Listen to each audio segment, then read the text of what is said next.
My name's Scott, I'm 28 years of age, I'm from Buckingham, I've got severe Hemofilia A and I've got over 20 tattoos.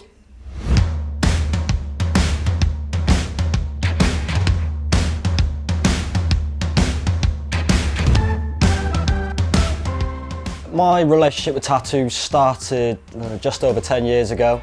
A bit of a love-hate relationship. I was always told not to get them. As soon as I got my first one, I couldn't stop.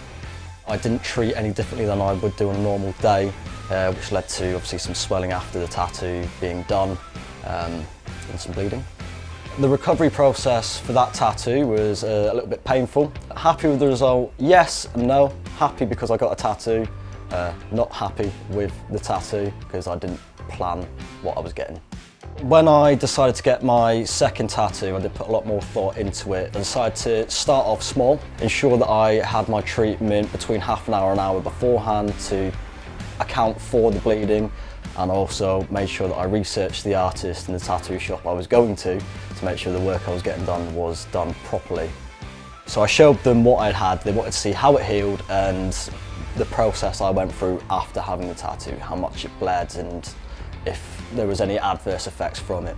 As soon as I explained how it went down, they seemed quite happy to treat me, providing I looked after my treatment correctly beforehand and afterwards. Aftercare for a tattoo, even with haemophilia, is no different to someone with a normal tattoo. I still need to make sure I keep it clean and keep the dressing that on it as and when I should. As I continue getting tattoos, I realised I had to be a little bit smarter on how I approached it in terms of time for tattoos and the treatment I was taking. So I started adding a little bit more time with each tattoo, and as that went on I decided I had to add more treatment to go with the amount of time I was sitting for, and the end result was me sitting for over 7.5 hours to get my biggest tattoo. I think the biggest concern for me as a haemophiliac getting a tattoo, it was the excessive bleeding and the impact that would have on the end result, because anyone getting a tattoo, you are causing yourself to bleed. If you bleed too much, your tattoo's not going to hold and you could end up with a bad result. When I first approached my haemophilia team telling them that I wanted a tattoo, their initial reaction was, no, you have haemophilia, you should not get this done. When I went back to them with the tattoo, they were kind of, we told you not to do that, why have you done it? How was it healed, what did you do? And then told them I was going to go and get another tattoo, and they're like, you shouldn't be doing this, but we know you're going to do it anyway. But I explained that I was being careful and I was treating the way that I should without having any issues. When I spoke to others in the community who have tattoos, they've told me that their haemophilia teams looked after them the right way, advised them what treatment to do before and after to ensure the minimum amount of bleeding and injury. And I think that's something that's very important going forward for any haemophiliac wanting to do something like this, is to ensure that they do have the backing of their team and they are advised in the right way to ensure the best results. I don't think I have a specific favourite tattoo. I've got all of them for a different reason. I'm particularly fond of this arm because it's got a lot of superhero themes, something I'm very fond of, but it's also got song lyrics that I got dedicated to my dad.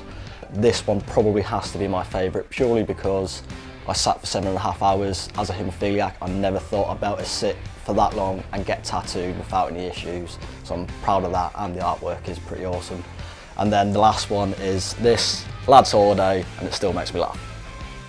I've already got plans for my next tattoo. I'm actually going to get it here, and it's a haemophilia inspired tattoo, inspired by the advocacy work that I do for haemophilia and to represent a bit about myself. Getting a tattoo is not an issue. I'm in control of my haemophilia, so I'm in control of getting my tattoos.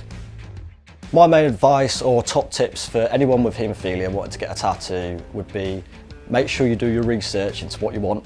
So regardless whether you've got a bleeding disorder, make sure you know what you want in the artist you're going to. Speak to other people with haemophilia and tattoos, find out their experiences and how they treated, and make sure that you're on top of your treatment going for it.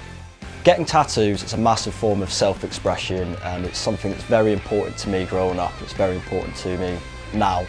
So the fact that my haemophilia hasn't had to define me and stop me from expressing myself the way I want to is fantastic.